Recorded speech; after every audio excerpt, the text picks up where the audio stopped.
Daily taste the daily. Jubilee Hills ఉప ఎన్నికపై hot comments చేస్తున్న మాజీ మంత్రి జగదీష్ రెడ్డితో మా bureau chief Narinder face to face. Jubilee Hills ఉప ఎన్నిక ఫలితం రాబోతున్నటువంటి నేపథ్యంలో ఎవరు గెలుస్తారనేటువంటి చర్చ పెద్ద ఎత్తున నడుస్తుంది. బీఆర్ఎస్ ఓప్స్ పెట్టుకున్నటువంటి పరిస్థితి కూడా మనకు కనిపిస్తోంది. కాసేపటి క్రితమే హరీష్ రావు కేటీఆర్ నేతృత్వంలో మీటింగ్ జరిగింది. రేపు రిజల్ట్ ఏ రకంగా ఉండే అవకాశం ఉంటుందన్నటువంటి చర్చతో పాటు అదేవిధంగా రేపు ఎట్టి పరిస్థితుల్లో కూడా అప్రమత్తంగా ఉండాల్సిన అవసరం ఉందనే విషయం కూడా చెప్పే ప్రయత్నం చేశారు. ప్రజెంట్ మన దగ్గర జగదీష్ రెడ్డి గారు ఉన్నారు, మాజీ మంత్రివర్యులు, సూర్యాపేట ఎమ్మెల్యే. ఎట్లా చూస్తారు ఈ మొత్తం ఎన్నికకు సంబంధించి? మీరు దగ్గరుండి చూశారు, ఓ డివిజన్కి సంబంధించి ఎట్లా చూసే అవకాశం ఉంటుంది? వాస్తవానికి ప్రజలు ఈ ప్రభుత్వం పైన పెద్ద ఎత్తున వ్యతిరేకంగా ఉన్నారు. కాంగ్రెస్ పార్టీ సాధారణ ఎన్నికలు ఇచ్చిన హామీలను ఒకటి నెరవేర్చలేదని అసంతృప్తితో ఉన్నారు. ఆ తర్వాత హైడ్రా పేరు మీద బీదల ఇండ్లు కూలగొట్టి నాశనం చేసిండ్రు. హైదరాబాద్ బ్రాండ్ ఇమేజ్ని దెబ్బతీసిండు. ఈయన స్వార్థం వల్ల, ఈయన కుటుంబ స్వార్థం వల్ల, ముఖ్యమంత్రి మంత్రుల స్వార్థం వల్ల మొత్తం హైదరాబాద్లో నిర్మాణ రంగం పడిపోయింది. దాంతో అన్ని వ్యాపారాలు పడిపోయినాయి. ప్రజల జీవన ఆదాయం, రోజువారీ ఆదాయం తగ్గిపోయింది పోతున్నాయి అన్న కోపం అన్ని వర్గాల ప్రజల్లో ఉంది. పేదల నుండి పెద్దోళ్ళ వరకు ప్రతి ఒక్కరిలో కూడా ఉంది. ఆ కోపాన్ని వారు వ్యక్తం చేసిండ్రు. తప్పకుండా అది ప్రతి ఎన్నికల్లో అది ప్రతిఫలించడం అనేది సహజమైన విషయం. తప్పకుండా గత నెల రోజులుగా, 2 నెలలుగా, 3 నెలలుగా ఏదైతే ప్రజల్లో ఒక అభిప్రాయం ఉందో ఈ పార్టీ, కాంగ్రెస్ పార్టీ పైన, ప్రభుత్వం పైన, దాని ప్రకారం తప్పకుండా వాళ్ళు కాంగ్రెస్ వ్యతిరేకంగా ఓటేస్తారు, బీఆర్ఎస్ని గెలిపిస్తారన్న విశ్వాసం మాకు. బాగా ఎఫర్ట్స్ పెట్టారు కేటీఆర్, హరీష్ రావుతో పాటు మీలాంటి లీడర్, సీనియర్ లీడర్ అందరూ కూడా బాగా కలియ తిరిగారు. పోల్ మేనేజ్మెంట్ ఎక్కడో లోపం జరిగిందనే చర్చ అయితే జరుగుతోంది. అదే సమయంలో కాంగ్రెస్ పార్టీ అధికారంలో ఉండడం వల్ల, అదేవిధంగా ఈ సర్వేలు కూడా అనుకూలంగా కాంగ్రెస్ పార్టీకి ఇస్తున్నటువంటి నేపథ్యంలో ఇప్పుడు మొత్తానికి ఈ ఫలితం రాబోతున్న నేపథ్యంలో మీరు ఎట్లా దీన్ని విశ్లేషిస్తారు? మీరు ఇప్పుడు దీనిలో 2-3 విషయాలను మాట్లాడినారు. వాస్తవానికి మన డెమోక్రసీలో, మన పద్ధతిలో ఏ పార్టీ అయినా తన పాలసీలను చెప్పడం, అవతల పార్టీ ఏదైతే మోసం చేసిందో, అవతల పార్టీ ఏదైతే విఫలమైందో, అధికారంలో ఉన్న పార్టీ ఏదైతే విఫలమైందో దాన్ని చెప్పడం అనేదే మన బాధ్యత. ఎన్నికల కమిషన్ నిబంధనల ప్రకారం కూడా అదే పని చేయాలి. మేము అదే పని చేసినాం. మీరు అన్నట్టు డోర్ టు డోర్ తిరిగినా, మేము రోడ్ షోలు పెట్టినా, ఇంకోటి చేసినా మేము చేసిన పని అది మేము చేసినాం. మేము చేయాల్సిన పద్ధతులు మేము చేసినాం. రెండవది, మీరు అన్నట్టు కాంగ్రెస్ పార్టీ చేసినట్టు, అధికార పార్టీ చేసినట్టు మీరు పోల్ మేనేజ్మెంట్ చేయలేదు అని అన్నారు. అయితే ఈ మధ్యన ఈ మేనేజ్మెంట్ అనేదానికి ఇది ఒక గమ్మత్తైన పదం వచ్చింది, పోల్ మేనేజ్మెంట్.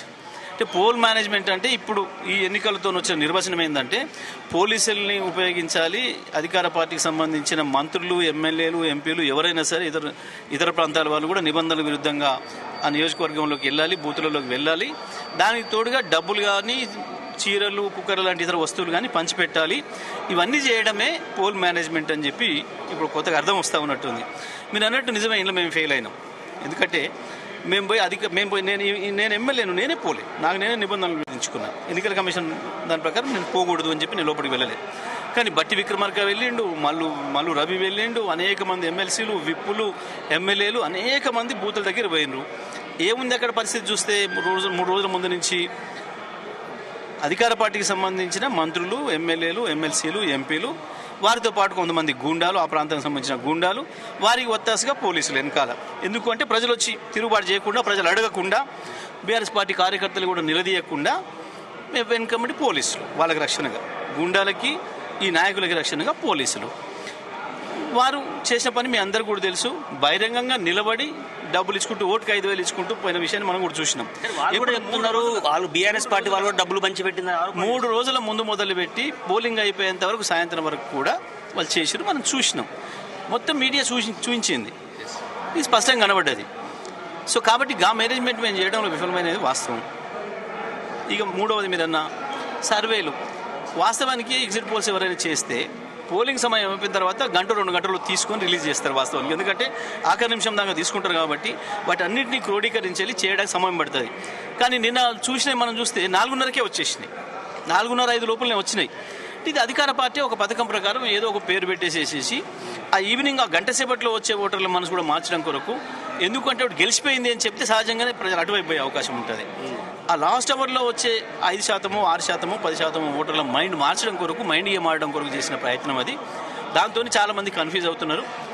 కానీ మాకున్న సమాచారం ప్రకారం ప్రజలకి ఏదైతే కోపం ఉందో ఆ కోపాన్ని వ్యక్తీకరించారు, ఓటు లోపలికి పోయి అనుకుంటున్నాం. బయట చెప్పేటప్పుడు నిజంగానే భయపడి చెప్పకపోవచ్చు. ఇప్పుడు ఆయన 5,000 ఇచ్చిపోతున్నాడు, ఆ పక్కన ఒక పోలీసు, ఒక నాయకుడు, ఒక గుండా, ముగ్గురు కలిసిపోతున్నారు. ఈ ఓటరు ఎట్లా చెప్తాడు నేను వేరే పార్టీకి వేసిన అని చెప్పలేడు కదా.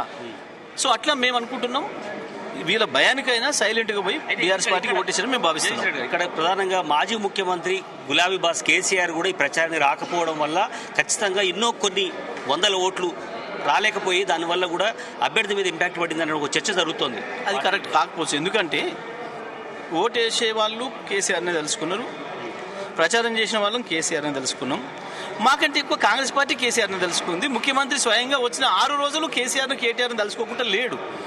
ఇక కేసీఆర్ని మర్చిపోవడం ఎక్కడిది, కేసీఆర్ ఇంకొకటి ఎక్కడిది. మేము తెలుసుకోకుంటే కేసీఆర్ తరఫున కూడా ఆయన ప్రచారం చేసిండు కదా. ముఖ్యమంత్రి వాళ్ళ మంత్రులు ఎవడొచ్చినా కేసీఆర్ పేరు, కేటీఆర్ పేరు లేకుండా ప్రచారమే చేయలేదు ఒక్కరోజు కూడా. వాళ్ళ ఖర్చు పెట్టి వాళ్ళే ప్రచారం చేసిపోయారు కేసీఆర్ను. ఈ కేసీఆర్ లేడని భావన ఎక్కడ? ఎన్ని డబ్బులు ఖర్చు అయ్యి ఉంటాయని మీ అంచనా ఉంది? మీరు ఒక సీనియర్ లీడర్గా ఉద్యమం నుంచి 2001 నుంచి ఉన్నారు కాబట్టి చాలా ఉప ఎన్నికలు మీరు చూశారు. ఒక మాజీ మంత్రిగా మీరు చెప్పండి, ఈ ఎన్ని కోట్ల రూపాయలు ఖర్చు అయ్యి ఉంటుంది? వాస్తవానికి మనం చూడంగా కాంగ్రెస్ పార్టీ 2,500 నుంచి మొదలుపెట్టి 5,000 వరకు ఇచ్చింది ఓట్లకు అనేది చెప్తా ఉన్నారు. 2 సార్లు కూడా ఇచ్చింది అని. దానికి తోడు దాదాపు 2,000 రూపాయలకు సంబంధించిన 2,000 పైన విలువ చేసే ఈ పట్టు చీరలు ఇచ్చిందని చెప్తున్నారు. కుక్కర్లు ఇచ్చిన అంటున్నారు. కుక్కర్ విలువ ఎంత ఉంటుందో నాకు సరిగ్గా తెలియదు. ఒక్కొక్క కుక్కర్ ధర ఏముంటుందో మరి అందాజ 5,000 రూపాయలు ఉంటుందా, 1,200 ఉంటుందా, 2,000 ఉంటుందా నాకు తెలియదు. ఈ లెక్కను చూసినప్పుడు డెఫినెట్గా కాంగ్రెస్ పార్టీ 200 కోట్ల దాకా ఖర్చు పెట్టినట్టు కనిపిస్తూ ఉంది మనకు. ఇక్కడ ప్రధానంగా మొన్న సీఎం రేవంత్ రెడ్డి మీడియా ప్రెస్లో కానీ ఆయన ప్రెస్ కాన్ఫరెన్స్లో కూడా చెప్పారు, బీఆర్ఎస్ బీజేపీ ఒకటే అన్నటువంటి సంకేతాన్ని చెప్పారు. కనుక బీజేపీకి ఈ ఎన్నికలు ఎవ్వరు కూడా డిపాజిట్ వచ్చినట్టుగా ఏ సర్వే సంస్థ కూడా చెప్పే పరిస్థితి కనిపిస్తుంది. కనుక ఆ ఓటు ఎడ్ షిఫ్ట్ అయ్యి అనుకుంటారు. 100% రేవంత్ రెడ్డి బీజేపీ ఒకటే అనేది అనేక సందర్భాల్లో నిరూపితమైంది. ఈ ఎన్నికల్లో కూడా మోడీ రేవంత్ ఒకటే అనేది చాలా స్పష్టంగా మీ అందరు నిరూపితమైంది. ఉదాహరణకు మేము అధికారంలో ఉన్నప్పుడు మా జిల్లాలో 3 ఉప ఎన్నికలు వచ్చినాయి. ప్రతి ఉప ఎన్నికలకు ఒక అబ్జర్వర్ నా వెనకాలనే పెట్టారు అన్నాడు మంత్రిగా ఉన్నప్పుడు. మా ముఖ్య లీడర్లు ఎవరు వస్తున్నారన్నా వాళ్ళ వెనకాల మొత్తం అబ్జర్వర్ కావచ్చు, ఇతరులు కావచ్చు, ఆ రకంగా పెట్టారు. నాకైతే షాడో పార్టీనే పెట్టిండ్రు అన్నాడు.